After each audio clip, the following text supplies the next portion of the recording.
정치 맞수다. 오늘은 이승환 국민의힘 서울 중랑을 당협위원장, 박성민 전 청와대 청년비서관과 함께하겠습니다. 어서 오세요. 안녕하세요. 안녕하세요. 오늘 국회 얘기부터 시작해야 될 것 같은데요. 어제 오후에 최상병 특검법이 국회 본회의에 상정이 됐죠. 이후에 국민의힘은 법안 처리를 저지하기 위해서 무제한 토론, 필리버스터에 나섰습니다. 지금 국회 본회의장 상황이 어떤지 저희가 화면으로 한번 볼까요? 지금 어제 오후 3시 40분쯤 시작된 필리버스터가 지금까지 이어지고 있는 모습이고요. 지금 화면에는 국민의힘 곽규택 의원의 모습이 보이고 있습니다. 초선이고 법조인 출신이라고 하는데, 자, 두 분 이 상황 어떻게 보십니까? 우선 얘기부터 좀 들어볼까요?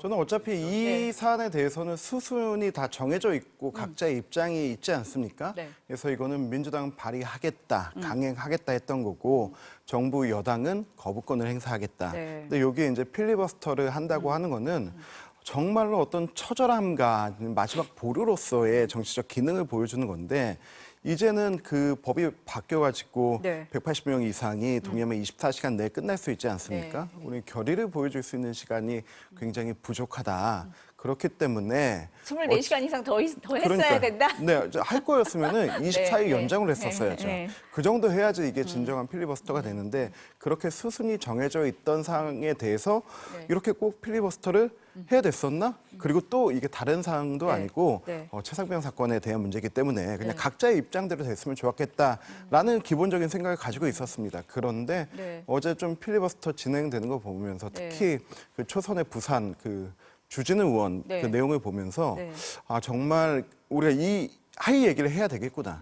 그리고 또 들어야 되겠구나 하는 생각이 네. 들었습니다. 왜냐하면 하나하나의 사안에 대해서 어떤 원고나 이런 거 없이 정말 법리적 해석과 그리고 정무적 판단과 그리고 정치인의 도의와 이런 부분들을 얘기해 나가는 걸 보면서 네. 아, 안에서 싸우는 데에도 우리 의원들이 좀 준비가 됐구나. 라는 생각 들고 이제 곧 끝나겠지만은 우리 당에 보여줘야 되는 태도와 입장은 하나여야 된다고 봅니다. 최상병 사건의 그 억울한 죽음을 푸는데 우리 모두 네. 동의한다.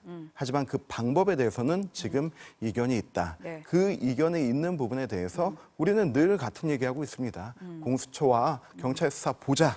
그리고 거기에서도 부족하다 하면 네. 국정조사든 특검이든 우리가 나서서 하겠다. 라고 하는 우리가 그 합의된 기본적인 입장을 다시 한번 좀 네. 강조하면 좋을 네. 것 같다라는 생각이 들었습니다. 그러니까 필리버스터에서 지금 진실규명에는 동의를 하지만 방식에는 동의하지 못한다는 얘기를 국민들에게 들려줘야 된다. 네, 이런 그렇습니다. 입장이었다. 이렇게 네. 보시는 거예요. 필리버스터 상황 어떻게 보세요? 뭐 제가 봤을 때는 뭐 정무감각 빵점이다. 저는 이렇게 말씀을 좀 드리고 싶은데 네. 일단 최혜병 특검법 다른 법도 아니고 최혜병 특검법을 막기 위해서 이렇게 필사적으로 저지하는 모습을 보이는 게 그리고 네. 필리버스터라는 수단은 굉장히 정치적으로 의미가 큰 수단이지 않습니까? 정말 최후의 보루라고 할 수 있는 수단인데 결국에 무엇을 이토록 막고자 하나 결국 대통령을 지키는 데 여념이 없는 모습이고 오히려 그리고 국민들께서 이런 국민의힘의 모습을 좋게 보실 리가 없다라는 생각이에요. 저는 뭐 여러 가지 입장 차이가 있습니다만 최혜병의 일주기가 다가오고 있는 이 시점에 굳이 이 최혜병 특검법을 막기 위해서 필리버스터까지 불사하는 모습을 보여주는 것은 결국 민심을 제대로 읽지 못하고 그리고 이 최혜병의 죽음 앞에 정말 여당으로서의 무책임한 모습을 오히려 보여주고 있다고 생각합니다. 그러니까 최상병 특검법에 대해서는 국민 여론이 굉장히 높은 상황에서 이렇게 필리버스터를 하는 게 오히려 민심과 맞지 않다 이렇게 지금 보시는 그러니까 거예요? 민심과 완전히 예. 정반대로 가고 있다고 생각해요. 사실 지금 이 상황에 대통령실에서는 강경하게 뭐 거부권을 행사한다라고 하더라도 오히려 여당에서 거부권 행사를 하지 말아달라라고 당론으로 건의를 해야 되는 상황이에요. 근데 그게 아니라 필리버스터를 통해서 최혜병 특검법의 처리를 어떻게든 늦추겠다라고 하는 이 여당의 심산 자체가 국민들께서 보셨을 때는 도대체 여당이 어떤 생각을 가지고 정치를 하느냐라는 질문을 하실 수밖에 없다고 생각합니다. 어쨌든 이게 지금 22시간째 이어지고 있는데 24시간 이후에는 강제 종료를 할 수 있게 되는 거잖아요. 그렇죠. 이제 5분의 3 제적의원의 5분의 네. 3 이상이 네. 동의를 하면 이것을 이제 중단을 시킬 수가 있는 거고 그래서 곧 아마 중단이 될 겁니다. 민주당이 어제 이미 이 신청을 한 상태죠, 동의안을. 네, 그렇죠. 네, 그러면은 이제 뭐 어제 오후 한 3시 45분쯤에 시작을 했으니까 네, 아마 4시경에는 4시 전에는 종료가 될 걸로 보이는데 아까 뭐 국민의힘에서는 어쩔 수 없는 선택지였고 할 수밖에 없었다라고 얘기를 했는데 네. 지금 야당 의석수만으로도 통과가 가능한 상황이긴 하잖아요. 네. 그러면은 어찌 보면 시간을 끈 거 외엔 다른 효과가 없지 않았냐 이런 얘기도 하기는 하거든요. 그 24시간의 시간 동안 우리가 국민께 어떤 이야기를 들려드렸냐라고 하는 게 중요한 거죠. 네. 물론 이거 24시간 다 보실 국민들 안 계십니다. 네. 그리고 또 여기에서 저희 당에 뭐 실수들도 있었죠. 잠들기도 하고 이런 모습들이 있었는데요. 네. 저는 정말로 맨 처음에 나왔던 유상범 의원 그리고 또 이제 그 주진우 의원 이런 사람들이 예.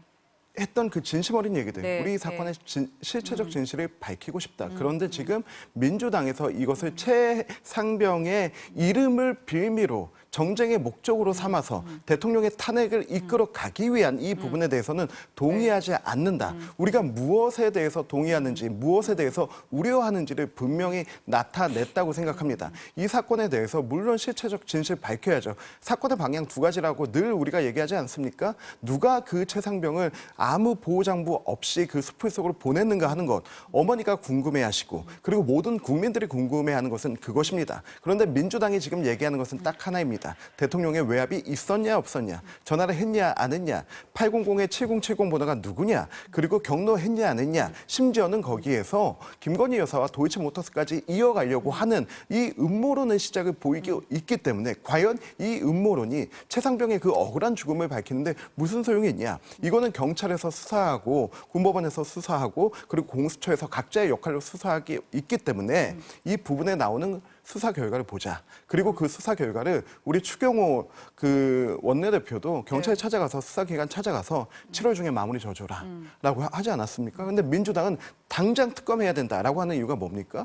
지금 특검하지 않으면 통화 기록이 날아간다고 하는 겁니다. 그런데 우리가 모든 언론 보도 통해서 알지 않았습니까? 통화 기록 다 확보되었습니다. 그리고 공수처가 그 어떠한 자기네의 관심사항에 대해서 통화 기록 확보하기 위해서는 정말 3년 전에 민간인까지 다툰 거 알고 있지 않습니까? 그런 부분이 있는데 그런 좀 어줍지 않은 그런 이유가 아니고 정말로 그런 본색을 밝혀라. 좀 이렇게 얘기하고 싶고요. 여기에 최상병의 이름을 자꾸 들이미는 게 저는 정쟁이다. 고인과 지금 유가족에 대한 정쟁으로 넘어가는 거다. 모독이자 네. 그리고 정쟁이라고 생각합니다. 그럼 이번 필리버스터를 통해서 그런 그 국민의힘에서 얘기하고자 하는 취지들이 많이 그래도 설명은 됐다 이렇게 지금 보시는 거네요. 설명은 됐는데 설명은 됐는데 중요한 건 전달이 잘 돼야 전달이 되는데 돼야 되는데 그 부분까지는 모르겠지만 그래서 저는 국민의힘이 이거 할 수 있는 건 다 했다. 네. 우리 이거 말고 할 수 있는 게 없습니다. 네. 근데 이제 이렇게 되다 보니까 저희가 뭐 여야도 그렇고 다들 민생 얘기 많이 하는데 대정부 질문이 제대로 진행이 못 됐어요. 경제 분야 같은 경우는 이게 진행이 안 된 게 12년 만이라고 하는데 오늘 사회 분야 대정부 질문도 어떻게 될지 지금 모르는 상황이거든요. 이런 상황은 괜찮은 겁니까? 어떻게 보세요? 대정부 질문이 이제 파행되고 했던 게 그 김병주 의원은 막말부터 하면서 시작된 거 아닙니까? 막말로 시작됐다? 네, 여기에서부터 시작된 네, 게 네. 정신 나간 국민의힘 의원들. 근데 이런 표현이 과연 뭐 지금은 뭐 논의 자체가 변제돼서 누구도 그 말 했었고 그리고 뭐 이게 뭐 누구에 대한 공격이 됐을 때 뭐 이렇게 하는데 장애인 비하가 될 수 있다 이런 얘기를 하는데요. 그런 얘기 사석에서도 밖에서도 또 자기들의 공방을 위해서도 쓸 수도 있습니다. 하지만 국회라는 자리 안에서 상대가 있는 곳에서 그런 말을 쓰는 것 자체는 저는 굉장히 정말 작정하고 나온 거 아니면은 이분이 사성 장군까지 하신 분이에요. 네. 한미 연합 사령관을 하신 분입니다. 근데 그런 분이 이거 얘기가 시작됐을 게 어떻게 한미일 동맹이란 말을 할 수 있느냐 여기서 시작하지 않았습니까? 네, 네. 그런데 우리 뭐 대변인 발로 나간 부분의 표현이 조금 미흡했을 수도 있죠. 그런데 우리나라가 유일하게 동맹을 맺고 있는 나라가 어디입니까? 일본입니다. 일본이 아니고 미국입니다. 그리고 미국과 일본은 또 동맹 관계로 맺어져 있습니다. 그렇기 때문에 이것을 삼각동맹, 준동맹 수준이라고 많이들 표현하고 사용하고 있습니다. 이렇게까지 거친 표현을 네. 할 사안은 아니었다. 그리고 이러한 내용에 네. 대해서 가장 정확히 알고 있는 게 한미연합사 사령관 출신의 김병주 의원이에요. 그런데 이거를 정쟁용으로 써먹기 위해서 거기서 그런 극한 발언을 하고 마지막에 결국은 본인이 사과 한마디 하지 않고 박찬대 원내대표에게 대리사과시킨 이런 부분이 본인 최고위원을 하기 위해서 어떤 이슈 선점해 가고 언론에 이름 나오는 거는 좋을지 몰라도 스스로 국회 품격 자체를 떨어뜨렸다. 네. 저는 국회가 품격은 이룰 수 있다고 생각하지만 천박해지면 안 된다고 봅니다. 그런데 천박하게 만들었다고 봅니다. 대정부 질문의 파행의 책임은 민주당에 있다. 국회의 품격도 떨어뜨렸다. 어떻게 보세요? 네. 솔직히 말씀드리면 최혜병 특검법 맞겠다고 지금 이 모든 사태를 초래하고 있는 게 국민의힘 아닙니까? 저는 그렇게 생각하고요. 일찌감치 최혜병 특검법에 대해서 전향적인 입장 표명을 하고 조건 없이 처리하겠다라고 조건을 걸었다고 한다면 네. 뭐 상임위 보이콧하실 일도 없었을 거고 21대 국회 마지막에 그렇게 그 전체회의 각 상임위별로 전체회의도 안 열리고 그런 최악의 상황이 벌어지지 않았겠죠. 그 모든 게 결국 최혜병 특검법 처리를 막아보겠다. 그 계획하에 이 모든 게 이루어지고 있는 거거든요. 근데 저는 그렇기 때문에 지금 이런 의미 없는 투쟁을 하시는 것에 대해서 국민의힘은 반드시 정치적인 책임을 져야 할 것이다라고 말씀을 드리고 싶습니다. 대정부 질문이 이루어지지 않은 것은 사실 좀 개인적으로는 국민들께는 좀 좋지 않은 일이다라고 생각을 합니다만 그럼에도 불구하고 이 최혜병 특검법의 처리는 또 우리가 국민들께 약속을 드렸던 부분이기 네. 때문에 민주당 입장에서는 대통령께서 거부권을 행사하신다고 하더라도 일주기 안에는 재표결까지 마무리하는 것으로 네. 이제 계획하고 있는 만큼 네. 그에 따라서 진행이 되겠죠. 네. 지금 국회 품격 얘기를 하셨는데 사실 일반 국민들도 다 지켜보고 있는 상황이기 때문에 그 품격을 떨어뜨리는 뭐 막말이나 고성, 뭐 의장에게 인사하나 이런 장면들은 좀 없어야겠다 뭐 이런 생각은 듭니다. 이제 국회 본회의장에서는 필리버스터가 이어지고 있는데 여야 지도부는 오늘 오전 회의에서 또 서로를 공격했습니다. 회의 발언부터 들어보시겠습니다. 우원식 국회의장이 어제 최상병 특검 법안을 상정하면서 이 법안이 통과되기를 바라며 대통령이 제2요구권을 행사하지 않기를 바란다는 본인의 뜻을 피력했습니다.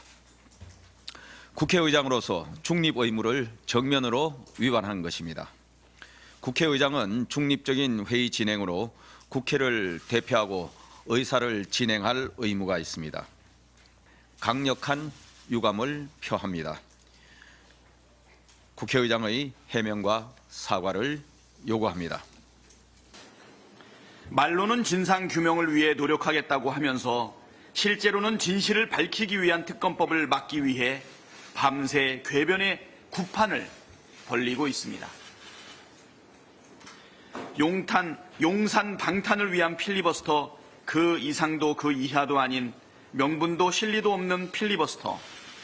부끄러운 줄 아십시오.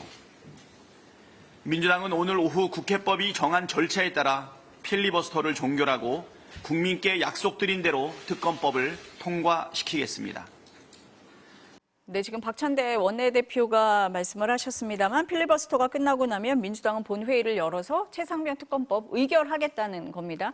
야당 의석수만으로 통과는 지금 확실한 상황이죠. 근데 문제는 다음인데 대통령의 거부권도 이제 확실해 보이거든요. 그럼 다시 국회로 돌아와서 재의결로 가게 될 텐데 어떻게 진행될 것 같으세요? 부결됩니다. 부결됩니까? 네, 부결됩니다.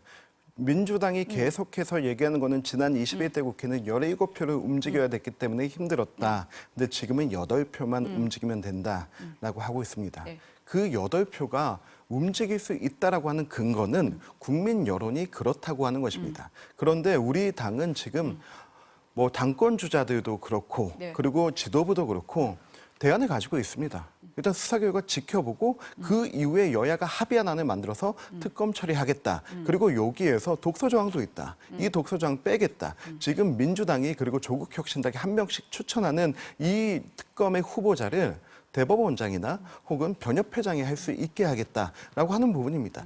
이런 부분의 절충안조차 이해하지 못한다면은 이거는 민주당이 정말로 그냥 정쟁용으로 사용하고 있는 거죠. 지금까지 13번의 특검이 있었습니다.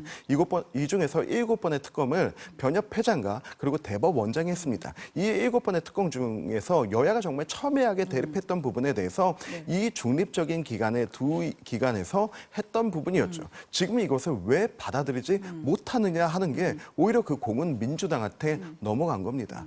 이 부분 민주당 당연히 거부권 행사돼 있고 그리고 부결돼 있고 알고 있습니다. 그럼에도 불구하고 하는 것은 이게 용산의 방탄이라고 표현했는데 이거 이재명 대표 방탄을 위한 것 아닙니까?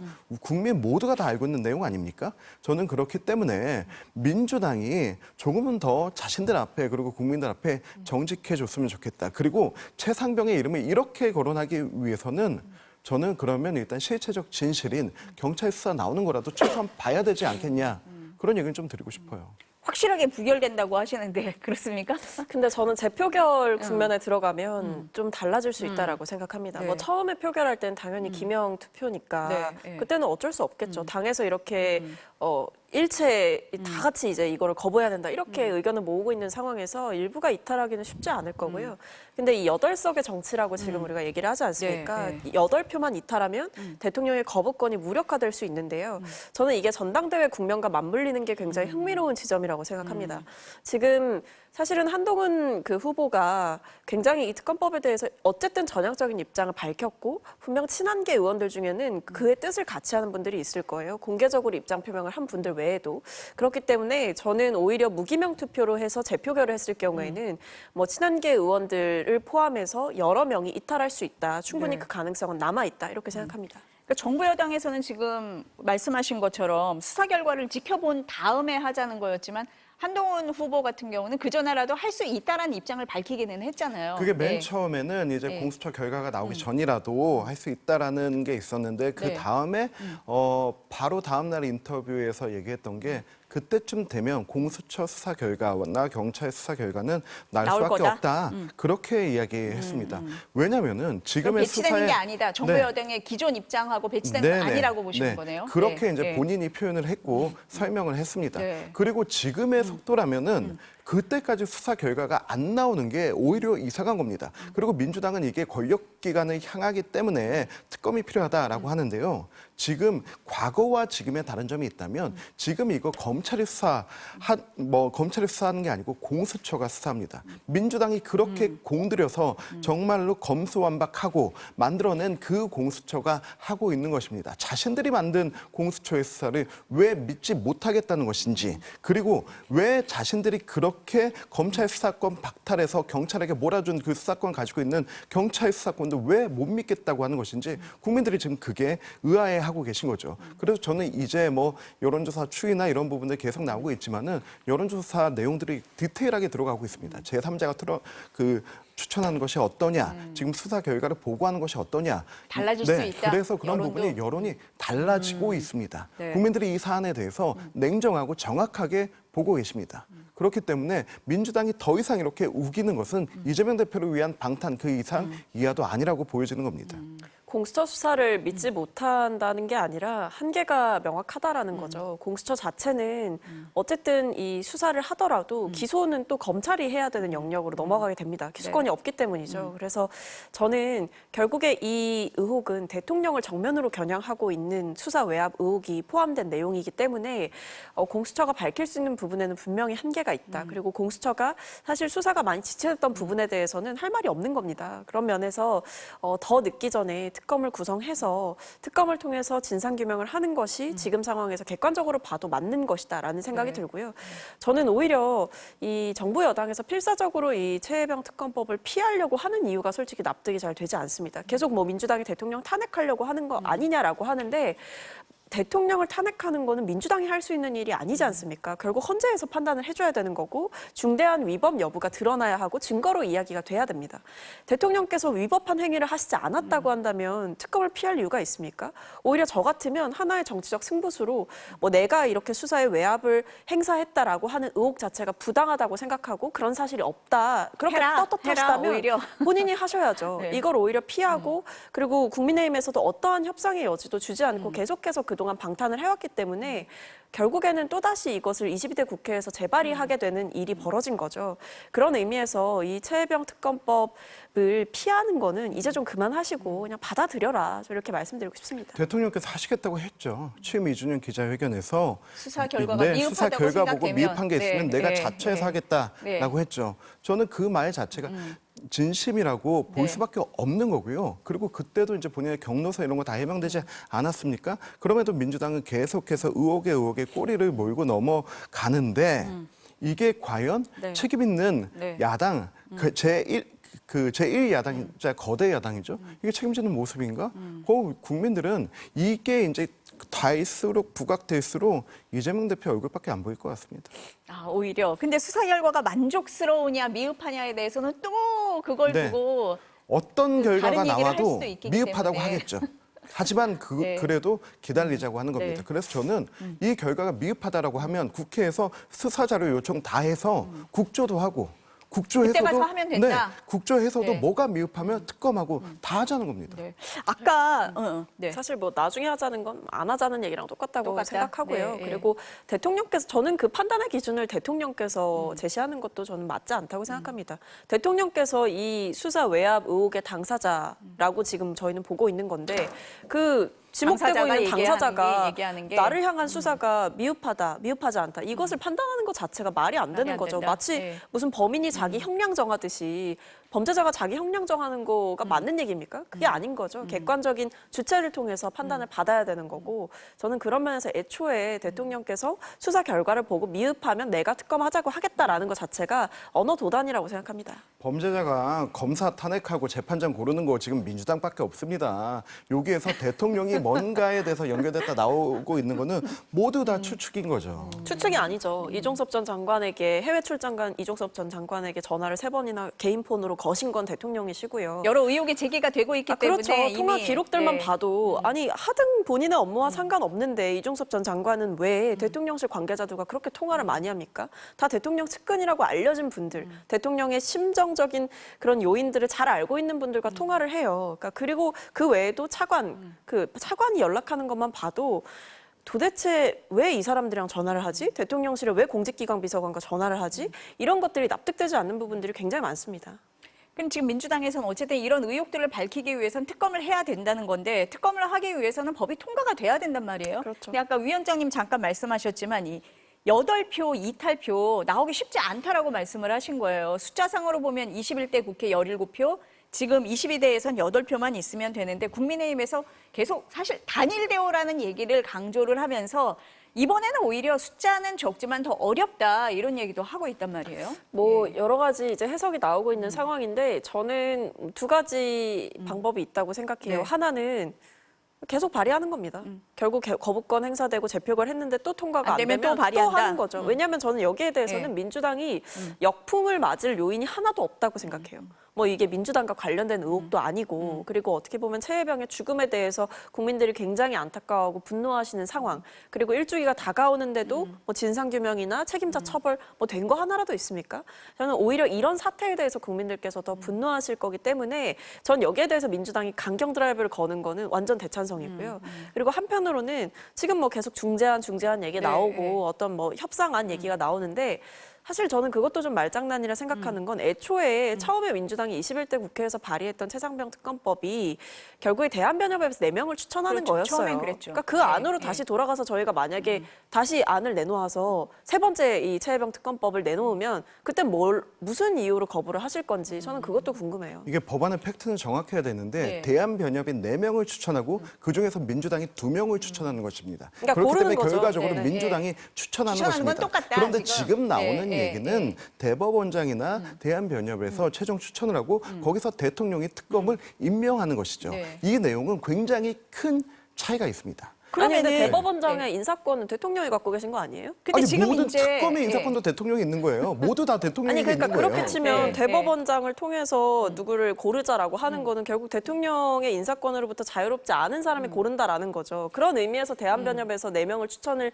하자라는 얘기가 처음에 나왔던 거고요. 아니 근데 지금 이제 여러 얘기가 나오는데 그 대법원장이 추천을 하자라고 하는 건 한동훈 후보가 한동훈은 낸 아니죠. 아니고 네. 그다음에 개혁신당 천하람 원내대표는 변협에 특검 추천권을 주자라는 거고 조국혁신당의 조국 대표는 어제 특검 후보 추천권을 양보하겠다. 지금 이제 민주당 안대로라면 민주당하고 조국혁신당이 특검 후보를 추천할 수 있는데 우린 양보할게까지 나왔단 말이에요. 그럼 협상의 여지가 있습니까? 이렇게 되면? 그러니까 받아야 되는 거죠.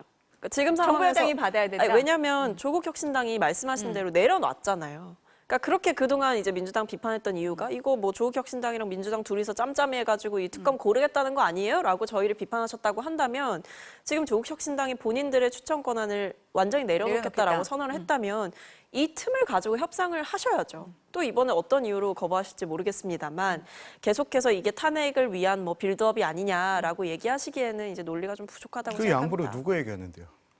누구에게 양보하는데요? 국민의힘에게 양보하나요? 국민의힘이 국민의힘에 뭐 갈 달라고 것 같지 얘기를 하세요. 아니요. 그러니까 조국 혁신당은 양보하겠다라고 하는 정치적 선언적 의미를 그냥 던진 것이고. 국민의힘에 추천권을 주겠다고 한 것은 네, 아니니까 그럼요. 마찬가지다. 국민의힘에게 추천권을 주겠다라고 예, 하면은 예. 냅다 받겠습니다. 하지만 그게 아니지 않습니까? 그럼 이게 협상의 여지가 전혀 없는 아닙니까? 그렇죠. 한동훈 아니, 후보의 민주- 아니나 네. 개혁신당 아니나 조국 혁신당의 수정안이나 이런 게 전부 다 협상의 여지는 없다 이렇게 아니요, 보세요? 저는 대법원장도 그리고 변협회 회장도 다 가능한 얘기라고 가능하다. 봅니다. 예, 그런데 예, 예. 지금 민주당은 대법원장 어차피 대통령이 임명한 사람 아니냐라고 하는 논리 자체가 대한민국은 상권 분립이 안 된 나라다라고 인정하고 가는 겁니다. 그 중립성과 그 상징성과 의미성을 있는 그대로 바꿔가야죠. 대법원장 임명장 그 대통령이 주니까 이건 대통령의 사람이다. 그렇기 때문에 안 된다. 그렇다면 특검 임명장도 대통령이 줍니다. 그렇게 하면 아무도 못 믿게 되는 겁니다. 예전에 박영수 특검의 임명장 누가 줬습니까? 박근혜 대통령이 준 겁니다. 근데 그러한 논리로 하면은 정말로 정쟁만 가져가는 것이고요. 저는 민주당이 그러면 대승적 차원에서 한 명 한 명 추천하자, 혹은 대법원장에게 추천한 주자, 변협회장에게 주자라고 그런 논의의 장은 열었어야죠. 이 특검법 어떻게 발의하게 됐습니까? 지난번에 영수회담 이후로 이태원 특별법 처리되고 나서 그 다음에 이것도 논의할 수 있다, 논의하자라고 했는데 그 몇 시간 사이에 내어버린 거 아닙니까? 저는 이것이 문제라고 생각합니다. 그러면 그때, 특검 예. 추천 권한이 달라지면은 협상의 여지가 있을 걸로 보세요? 저는 충분히 있다고 생각합니다. 예. 그런데 우리가 지금 그 특검에 대해서는 수정제의와 조건제의가 있습니다. 조건제의는 뭐냐면 계속 변하지 않는 원칙입니다. 수사 결과 보고하겠다라고 하는 조건이고. 대전제가 있다. 네, 이미. 있습니다. 예. 그리고 나서 그렇다면 특검을 어떻게 추천할 거냐? 그럼 대법원장, 변협회장 다음이다, 같이 그거는. 논의하겠다라고 하는 두 개가 순차적으로 함께 가야 되는 거죠. 이거를 뭐 우리한테 조건 너무 붙이는 거 아니냐라고 했는데요. 역대 이런 특검이 없습니다. 역대 이렇게 한 당에서 강압적으로 했던 경우가 뭐 BBK 특검이 있었고 다른 특검 하나 있었고 했는데 그 전에 선거 과정에서 이미 합의가 됐던 부분들이고요. 그리고 중립적인 기관들에게 맡겨놨던 특검들입니다. 근데 지금 이거는 단 한 번의 합의의 시도조차 없이 합의할 것처럼 하다가 그냥 일방적으로 내어버리고 그리고 이게 패스트 트랙을 타게 되면은 원래 패스트 트랙은 상임위와 법사위와 상임위의 최장 330일의 숙려 기간을 거치게 됩니다. 그만큼 국가적으로 심각한 상황에 대해서 고민하라는 것이죠. 그런데 민주당 그런 게 지금 없었다. 어떻게 했습니다. 그냥 상임위원장, 법사위원장, 국회의장 다 먹고 며칠 만에 처리한 거 아닙니까? 이게 어떤 정당성을 가질 수 있는지가 의문인 거죠. 뭘 상임위원장을 다 먹어요, 저희가. 저희 분배했습니다. 가져가셨잖아요. 그리고 네. 그리고 그 계속 중립적인 추천 기관에 대한 여러 가지 논쟁이 있는데, 네. 그러니까 천하람 의원의 안에 대해서 저는 국민의힘의 입장이 궁금해요. 그러니까 어쨌든 대한변협에서 추천을 받자라는 거 아니에요? 네. 그러니까 제가 앞서도 말씀드렸지만 21대 국회에서 저희가 발의했던 법안의 1차 추천 권한은 분명 대한변협에 있었습니다. 그러니까 그 다음에 민주당이 고르지 않냐라는 얘기도 저는 좀 성립이 안 된다고 보는 게, 애초에 대한변협이라는 곳에서 4명을 추천했고 거기에 뭐 민주당이 관여하는 바가 아니라고 한다면 중간에 민주당이 고르는 게 뭐 그렇게 큰 문제가 되냐라고 묻고 싶고, 그리고 국민의힘이 사실 여기에 대해서 특검 추천 권한을 가지겠다라고 얘기하는 거는 좀 양심이 없는 거라고 생각을 해요. 왜냐하면 이게 결국 대통령을 정면으로 겨냥하는 의혹인데, 대통령을 배출한 당에서 특검을 고르는데 관여하겠다라고 하는 거는 방탄을 체계적으로 하겠다라는 말밖에 안 되는 거거든요. 그러니까 과거에도 국정농단 특검 때도 여당이 고를 수가 없었지 않습니까? 똑같은 이유예요. 박근혜 대통령을 향한 그 의혹들이 있고 그것을 규명해야 했기 때문에 여당은 그 특검을 고르는 데에서 빠지는 거죠. 그러니까 이런 당연한 이야기들을 가지고 무조건 민주당이 뭐 폭주하고 있다, 뭐 입법 독재하고 있다 이렇게 얘기하는 것 자체가 맞지 않죠. 근데 지금 말씀을 들어보니까 대전제에서 차이가 있는 것 같아요. 수사 결과를 지켜본 뒤에 하자 아니다부터가 차이가 있어서 이 특검 추천 권한이 협상의 여지가 있느냐 없느냐는 그 다음 단계인 것 같은 네. 그런 생각이 일단 듭니다. 아까 전당대회가 영향을 줄 수 있다고 그랬는데 그럼 한동훈 후보가 만약에 당대표가 된다. 그러면 영향을 줄 수 있습니까? 이 특검 지금 한동훈 표결에? 후보뿐만이 아니고 네. 다른 원희룡, 나경원, 윤상현 후보들도 지금 그 민주당의 특검 법안에 반대하는 것이고 여기가 제가 좀 전에 얘기 드린 그 조건조의 대전제는 같다. 지금 이런 말씀이시네요. 보고하자라고 네, 하는 네. 겁니다.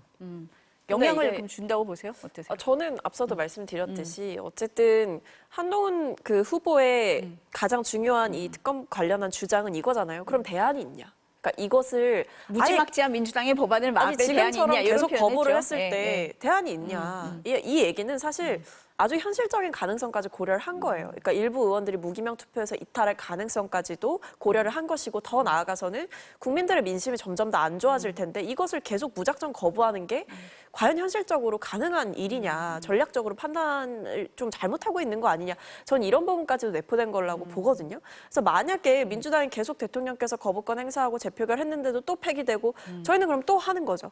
또 세 번째, 네 번째 최혜병 특검법이 나와요. 근데 그때까지도 뭐 공수처 수사가 안 끝난다거나 아니면 검찰로 넘어갔는데 감감무소식이라거나 이럴 경우에 그리고 대통령과 관련된 의혹은 계속해서 드러난다라고 했을 때 그 국민의힘이 당해낼 재간이 있겠습니까? 이거는 민주당을 못 당해내는 게 아니라 사실 민심을 좀 제대로 이제 반응하지 못하는 못한다. 거거든요. 네. 민심에 대해서 저는 좀 이제 우리가 무섭다라고 얘기를 하잖아요. 국민들의 뜻이 진짜 무서운 거다 이렇게 얘기를 하는 게 그냥 정치적인 수사가 아니고요. 여기에 대해서 계속 우리가 여론조사 얘기도 했었고 이 최혜병 특검법에 대해서 국민들의 공감대가 높다라고 얘기를 했지 않습니까? 전 여기에 대해서 지금이라도 전당대회 국면을 계기로 좀 아니면 새롭게 당대표가 임명이 되신다면 여기에 조금 대해서 전향적인 태도를 보여야 된다. 아주 전향적인 태도를 보이셔야 된다고 생각합니다. 민주당에서는 계속 재발의는 할 것 같습니다. 네. 전향적인 태도는 네. 민주당의 새로운 당대표가 하셔야죠. 물론 연임하시겠지만. 저희가 왜 이 문제에 대해서 왜 전향적인 태도를 보여야 되죠? 네. 네, 민심은 이쪽에 있다고 하니까 그건 좀 지켜보도록 하겠습니다. 다음 주제 한번 넘어가 볼게요. 그 민주당의 4명의 검사에 대해서 탄핵을 추진하겠다 이렇게 하면서 이제 공방이 격화되고 있는데 우선 여야의 입장부터 들어보시겠습니다.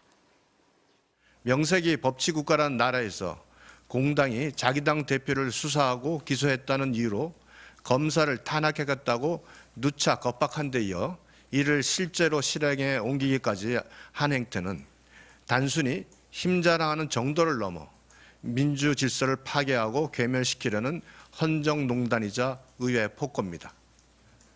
4명의 검사가 도대체 어떠한 불법을 저질렀는지에 대해서는 민주당 자신들조차 명확한 설명을 내놓지 못하고 있습니다. 국회가 갖고 있는 여러 권한들을 네. 사실은 많이 사용하지 않았었습니다. 왜냐하면 합리적으로 협의가 가능했고 대통령이 저렇게까지 거부했었던 역대 대통령도 없었고 그러나 지금 그게 다 실종된 상황이라 국회 입장에서는 행정부를 견제할 수 있는 최대한의 권한을 쓸 수밖에 없고 네. 그래서 검사들도 행정부의 일원들이지 않습니까? 네. 거기에 대한 이제 견제 심리들이 강하게 작동되고 있다고 봐주시면 되겠습니다. 이건 우리 위원장님한테 먼저 여쭤봐야 될 것 같은데 어떻게 보세요? 민주당 덕분에 검찰을 바라보는 국민의 프레임이 바뀌고 있습니다. 지금까지 어떻게? 국민들은 네, 검찰을 바라볼 때, 저 엘리트 집단, 그리고 자기 권력을 옹호하려는 집단, 그리고 대통령까지 만들어낸 집단, 이런 생각들이 한편에 부정적으로 있기도 했었던 것 같아요. 그런데 보니까 그렇게 무소불위의 권력을 가지고 있는 초엘리트 집단인 검사 집단도 민주당한테 안 되네. 민주당이 탄핵했다고 하니까 탄핵한 거고, 대변 봤다고 하니까 대변 본 거고, 나오라고 하니까 나오는 거고, 검찰청 없애겠다고 하니까 없어지는 거네. 라는 생각을 이제 가지시게 될 것 같아요. 과연 정말로 대한민국의 무소불위 권력을 가지고 있는 건 누구냐? 이재명 대표의 민주당이다라고 하는 민주당의 지금까지 가지고 왔던 약자 프레임, 검찰로부터 탄압받아 왔다라고 하는 그 피해자 코스프레가 저는 이제 깨지고 있다고 봅니다.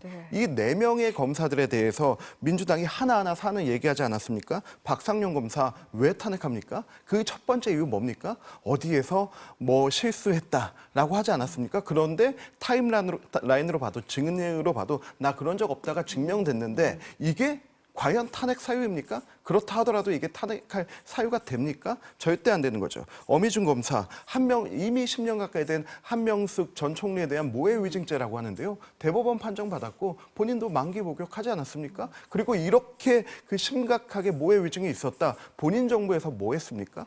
왜 지금 와서 이렇게 합니까? 김영철 검사, 국정농단 장시호 회유 논란이 있었다고 했는데요. 장시호가 자기가 아니라고 했잖아요. 사과했잖아요. 자기가 돋보이고 싶어서 그랬다고 했잖아요. 강백신 검사, 대선 개입 여론조사 수사했다고 하잖아요. 이게 다 내세운 증거들입니다. 이게 내세운 탄핵의 사유들인데요. 실제로 이 중에서 모두의 공통점 하나, 이재명 대표의 사법 리스크 수사한 사람들이다. 그렇게 해서 이거 너무한 거 아니냐, 검찰까지 없애겠다고 하는 거 너무한 거 아니냐라고 하니까 이거 우리가 탄핵소추안 지금 의결한 게 아니다. 법사위로 다시 내려보내가지고 법사위에서 조사하라고 한 거다라고 하면서 핑계를 대고 있습니다. 법사위에서 이 사람들이 오면은 지난번 법사위에서 입법청문회라는 이름으로 제복 입은 군인들 모욕하지 않았습니까? 이거는 법복 입은 저는 검사들 모욕하려고 하는 거라고 봅니다. 본회의로 바로 가지 않고 네. 법사위로 보낸 것도 다 이유가 있다. 네, 본인들이 이거 너무 타격감, 이거 우리한테 되돌아오는 타격이 있겠는데 국민 여론이 좀 이반될 수 있겠는데 하니까 그 이유를 든 것이죠. 그럼 여기에서 앉혀놓고 대변 받습니까 안 받습니까 이거 물어볼 겁니까? 이렇게 국회와 국격과 국회의 국격과 그리고 또 검찰의 국격을 떨어뜨릴 수가 있겠습니까? 또 그 법사위에 앉아서 이 검사들에게 질문하는 사람들, 질의하는 사람들이 누굽니까? 이재명 대표에게 대장동, 백현동 이런 그 변호해주면서 그 은혜 받아서 공천받고 배치단 사람들, 그 변호인들한테 이렇게 맡긴다는 것 자체가 말이 안 되는 거죠. 저는 민주당도 최소한의 수치심은 지금 있는 것 같은데 그래도 본인들에게 묶여있는 이재명 대표의 사법 리스크가 너무 크니까 네. 다 할 것 같습니다. 아, 우리 위원장님 엄청 세게 공격을 하시는 것 같은데요. 길게 공격을 하시네요. 예, 예. 뭐 어떠세요? 저는 예. 일단 말씀드리고 싶은 건 검사의 위법한 행위에 대해서 그동안 검찰 조직이 어떻게 대해왔나를 먼저 짚어야 될 것 같은데 감찰이나 수사를 통해서 밝히는 게 온당했음에도 불구하고 사실 검찰은 고질적으로 제 식구 감싸기를 해왔다고 생각합니다. 그렇기 때문에 국회에서 할 수 있는 권한들을 동원해서 잘못된 검사에 대한 판단은 객관적으로 받아낼 수 있게 이런 장치들을 통해서 해보는 거죠. 해보는 거다. 근데 이제 민주당 비판에는 지금 검찰 조직이 얘기하셨는데 검찰도 반박을 하고 있거든요. 이원석 검찰총장이 직접 브리핑까지 나서가지고 작심 비판했거든요. 한번 들어보시겠습니다. 이 탄핵은 첫째, 헌법을 위반하는 위헌 탄핵입니다. 민주당과 국회가 사법부의 권한인 그리고 사법부의 역할인 재판권을 빼앗아 와서 직접 재판을 하겠다는 것입니다. 둘째, 법률을 위반한 위법 탄핵입니다. 셋째, 사법 방해 탄핵입니다. 다섯째, 이재명 대표의 방탄을 위한 방탄 탄핵입니다. 아예 사법 시스템을 무너뜨려 이재명 대표에 대한 형사처벌 자체를 근본적으로 지워버리겠다는 방탄을 목적으로 하는 시도입니다. 네, 검찰총장이 강도 높게 비판을 했는데 서울지검장 출신인 민주당 이성윤 의원은 친정인 검찰 반발에 대해서 오만한 조직이다 이렇게 비판을 하고 주로 정치적 사건에서 법에 맞지 않는 수사 방식이 나오기 때문이지 이재명 대표 방탄이라는 건 악의적 프레임이다 이렇게 얘기를 했어요. 어떠세요? 오늘 아침에 이성윤 의원 인터뷰하는 걸 제가 우연히 들으셨어요, 직접? 들었는데요. 피식피식 웃기만 하고 딴 얘기 안 하더라고요. 그러면서 제가 느낀 건 딱 하나. 네. 본인의 출세를 위해서, 자신의 영달을 위해서, 자신의 조직에 이렇게 팔아버리는 사람이 과연 민주당에는 얼마나 충성할 것인가. 과연 이재명 대표에게는 얼마나 충성할 것인가 이 생각이 들었습니다. 저는 우리 이원석 검찰총장이 얘기한 5가지의 네, 지점들 네. 여기에서 위헌 탄핵이다, 위법 탄핵이다, 사법 방해 탄핵이다, 보복 탄핵이다, 방탄 탄핵이다 이 5가지 중에서 틀린 네. 말이 무엇인지 먼저 이성윤 의원하고 민주당이 답변해야 됩니다. 위헌 탄핵이라고 한 부분은 헌법 101조의 사법권은 법원에 속한다는 규정을 위반한 것이고요. 위법 탄핵이란 것까지 국정감사 및 조사법 8조를 준용해서 한다고 하는데 감사 또는 조사의 한계를 명시하고 있습니다. 국회 감사나 조사가 재판과 수사의 관여의 목적이라면 할 수 없다고 하고 있습니다. 그런데 이거 관여하는 거잖아요. 명백히 관여하는 거잖아요. 피의자인 이재명 대표와 민주당이 자신의 검사까지 불러서 자신이 심판하고 그리고 나서 이거는 저는 이 사람들에 대한 위협과 겁박뿐만이 아니라 다음의 타겟은 저는 재판부로 갈 거라고 생각합니다. 여기서 그치지 않을 거다. 네, 그렇습니다. 네. 근데 뭐 일단은 뭐 여러 가지 비판이 있을 수 있다라고 생각을 하지만 저는 결과적으로 이렇게 검사들 지금 이 탄핵 소추를 네. 한 이 검사들에 대해서 어쨌든 위법한 행위가 있었던 거 아니냐라고 의심을 할 수 있는 정황들이 있는 상황이지 않습니까? 그렇기 때문에 여기에 대해서 뭐 어떤 판단이 나오든 한번 이 절차를 거쳐보는 건 필요할 것 같고요. 그 이전에 검찰 내부에서 자정작용이 있었다고 한다면 더 좋았겠지만 그게 아닌 상황이기 때문에 이런 상황까지 왔다라는 점을 말씀드려야 될 것 같고 뭐 이재명 대표 방탄이다 이렇게 얘기를 하시는데 근데 이분들의 직무가 정지된다고 해서 뭐 이 대표와 관련된 사안들이 전부 다 멈추는 건 아니거든요. 뭐 이 분들의 직무는 정지된다고 하더라도 다른 검사들이 공소 유지를 할 수도 있고 수사는 계속 해나갈 수 있는 것이고 재판도 예정에 따라서 다 진행이 될 겁니다. 그렇기 때문에 이 상황에서 무조건 뭐 이재명 대표의 방탄을 위한 일들이다 이렇게 보기는 어렵다라는 말씀을 드리면서 검찰도 뭐 지금 이렇게 이원석 검찰총장이 이제 본인의 조직을 건드리니까 이렇게 나서서 말씀을 하시는데 사실 검찰에 대한 신뢰가 떨어진 건 이재명 대표 수사를 해서만은 아니고요. 김건희 여사 수사에 대해서 그러니까 여당과 관련된 인사들에 대해서 여당과 관련된 권력자들에 대해서는 과연 야당을 수사하는 것만큼 지금의 검찰이 했냐 이 질문을 드리고 싶어요. 이재명 대표에 대한 수사 뭐 공명정대하게 전 진행돼야 된다고 생각합니다. 한편으로는 김건희 여사 수사 전담팀 꾸려서 하다가 갑자기 며칠 만에 검찰 인사 다 났고 그러고 나서 소환 조사를 해야 된다라고 했던 내부의 목소리가 완전히 사라진 지 오래입니다. 그럼 여기에 대해서는 검찰총장이 저렇게까지 적극적으로 입장 밝히신 적이 있는지 정말 검찰이라는 기관이 특정 조직의 부하 세력이 아니라고 한다면 저는 검찰총장이 지금 이 사태에 대해서 말씀을 저렇게 하시는 것만큼 김건희 여사 수사에 대해서도 명확한 입장을 보이셔야 된다고 보고 있습니다. 이게 몇 네. 가지 확실히 네. 얘기해야 되는 게 네. 이게 뭐 검찰 수사 제대로 되고 있냐라고 하는데 어떻게 이재명 대표의 네. 5천억이 넘는 그 대장동 사건과 김건희 여사의 그 공작 취재 당한 사건의 등가의 이 가치로 놓고 비교할 수 있습니까? 비교할 수 없습니다. 이재명 대표 이 사건에서 6명이 목숨을 잃었습니다. 그 사건과 이 사건은 어떻게 비교할 수 있습니까? 그리고 김건희 여사의 사건에 대해서는 그때 민주당에서 지휘 라인 교체했다고 엄청난 비판을 했죠. 그때 저도 우리 당도 얘기했던 게 만약에 네. 수사 라인, 실무 라인까지 이게 교체가 되면은 고위직은 이미 그 시간이 왔던 거고 실무 라인까지 교체가 되면 이거는 우리도 가만히 있을 수 없다라고 했는데 실무 라인 교체됐나요? 전혀 되지 않았습니다. 그리고 또 하나 거기에서 이원석 검찰총장이 직접 임명한 3명의 전담팀 지금 그대로 수사하고 수사하고 있다. 있습니다. 네. 근데 이런 부분에 대해서 이재명 대표 사건 이미 그 11개나 되는 같이 일주일에 묶어 볼 4번씩은 수는 없는 같이 거다. 묶을 수는 같이 묶을 수 절대 있는 게 없는 거고요. 아니다. 그리고 네, 네. 이 검찰에 문제가 있다면 한번 짚고 가야 된다.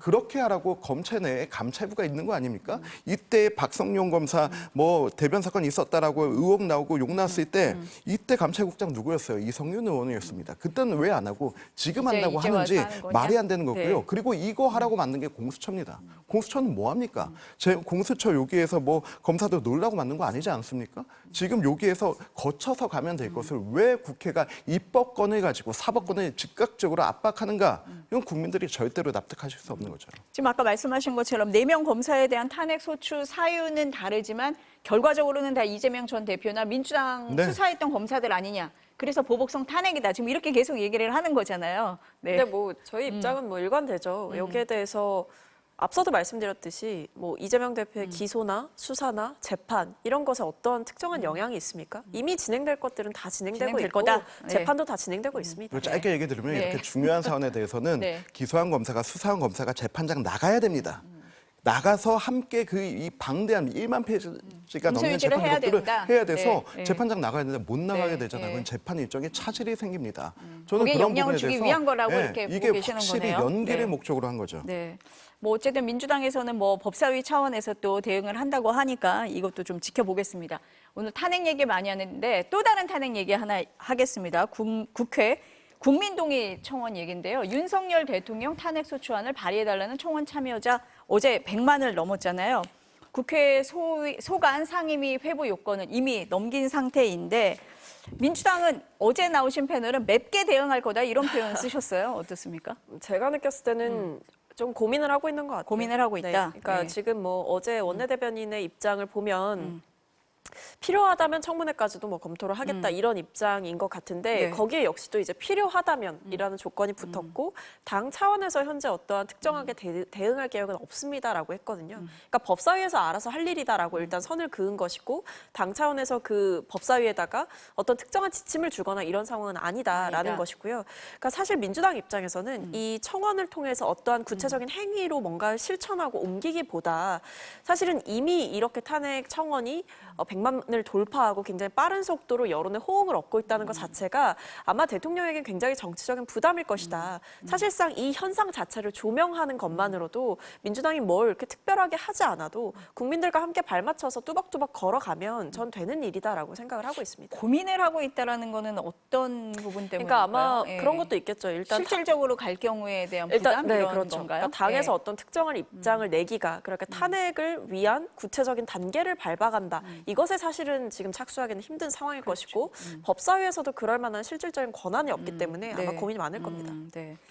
어떻게 보세요? 이 부분? 민주당에서 시작된 탄핵 계획이 아니기 때문에 지금 어떻게 해야 되나 판단을 할 건데 만약에 여기에 동조해서 우리가 뭐 탄핵을 위한 입법 청문회를 할 거다, 탄핵 소추안을 만들기 위한 입법 청문회를 할 거다 하면은 이제 민주당의 내색과 음모가 본격화되는 것입니다. 음모까지? 그렇기 때문에 이 부분에 대해서 민주당이 섣불리 이렇게 나설 것이라고는 실제로는 생각하지 가지는 않습니다. 않을 거다. 네. 쟁여놓겠죠. 언젠가 쟁여놓는다. 쓰겠다 하고 네. 쟁여놓겠죠. 그런데 네. 그렇다 하더라도 저는 우리 정부와 정부 여당은 이런 현상 자체를 너무 격할 게 아니고 그래도 뼈 아프게 받아들여야 된다 생각합니다. 그러면서도 몇 가지 포인트는 꼭 찍어야 되겠습니다. 이 부분이 탄핵을 위한 국민청원이 나온 게 지금이 처음이 아닙니다. 문재인 대통령 때 이미 나왔습니다. 그때 147만 명이 동의했습니다. 청와대 청원이 147명이었고요. 국회 청원이 10만 명이 넘어서 이미 법사위로 회부된 적이 있습니다. 이렇게 팬덤 현상에서 나오는 지지층 결집으로 나오기 위한 것들을 가지고 이게 우리에게 굉장히 호재다라고 이렇게 하면서 정치적 대응을 하는 순간 저는 거기에 그 물살에 휘말린다고 생각하고요. 그리고 두 번째로 이 청원 누가 냈습니까? 5가지 이유로 탄핵 청원 냈는데 촛불행동 국민연대 대표가 냈습니다. 이분 전과만 5범입니다. 이 5범이 전부 다 국가보안법 위반, 이런 이정물 소지 이런 내용들로 한 부분입니다. 어떻게 대한민국의 수권을 꿈꾸는 제1야당이 이런 사람의 탄핵 발의 안에 동조해서 함께 하려고 할 수 있는지 그것조차 솔직히 이해가 안 되는 거죠. 이분 얼마 전에 언론 인터뷰하면서 여당 지도부와 함께 논의하면서 공동행동하고 의원들의 모임도 만들겠다. 이미 본인이 이 이슈를 선점하고 있다는 걸 압니다. 그리고 그걸 해봤던 사람입니다.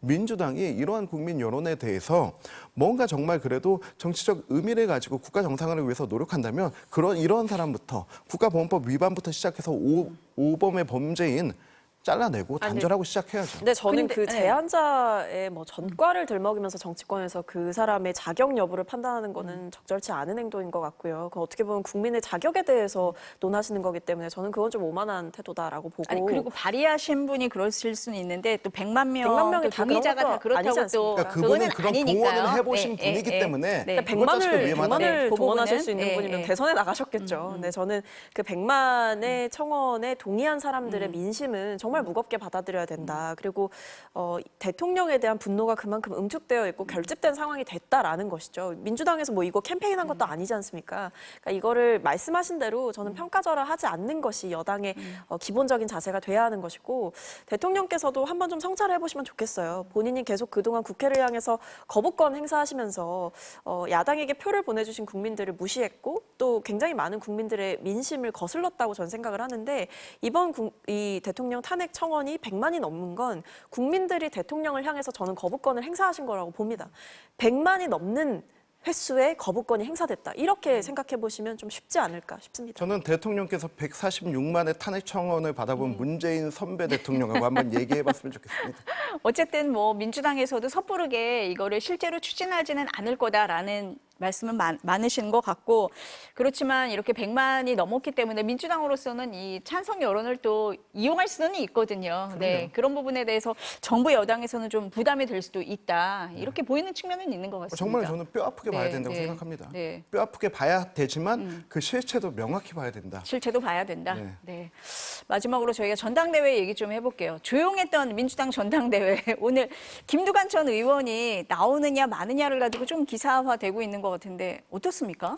뭐 생각이 있으신 것 같아요. 네. 없으시면 진즉에 아마 이 논란을 차단을 하셨겠죠. 근데 네. 저는 뭐 한 분이 나오시는 것보단 두 분이 나오시는 네, 게 네. 전당대회라는 그 성격에는 더 좋지 않나라고 생각하고 네. 있습니다. 근데 뭐 박지원 의원이 나오지 말라고 공개적으로 얘기를 하셨다고도 하고 또 네, 뭐 정성 의원도 몇몇이, 뭐 네. 들러리 되는 거 아니야? 뭐 이런 얘기도 했다고 해요. 그리고 근데, 나오시게 된 네. 얘기가 뭐 당원 당규 개정 또 사당화에 대한 우려 뭐 이런 것 때문이라고 하시는데 나오게 된다면 일단은 구체적인 이제 본인의 출마의 변은 좀 들어봐야 하는 네, 상황일 네, 것 같고, 근데 저는 뭐 주변에서 만류하신다고 접을 출마 결심이었다고 한다면 뭐 그것도 정치인의 태도로는 좋지 않은 것 같다는 네, 생각입니다. 네. 민주당 전당대회 어떻게 보세요? 요즘에 이재명 대표하고 네. 박지원 의원하고 네. 사이가 굉장히 안 좋다면서요. 그렇다면은 그래요? 그렇습니까? 확인되지 거기에- 않는 사실인 것 같습니다. 거기에 대해서 어떤 네. 포석이 있는 거 아닌가? 근데 저는 개인적으로 네. 김두관 의원의 캐릭터는 굉장히 존중합니다. 그리고 좋아합니다. 왜 그러냐면 이재명 대표가 가진 것들보다 더 좋은 것들을 가졌습니다. 이재명 대표가 정치적으로 크기 전에 계속 강조했던 게 뭐냐면 본인의 행정력이었습니다. 그런데 김두관 의원 같은 경우는 이장에서부터 시작해 군수, 지사, 장관에 다 거쳤습니다. 그래서 이재명 대표의 장점이 상쇄되죠. 그리고 이재명 대표에게 없는 걸 가지고 있습니다.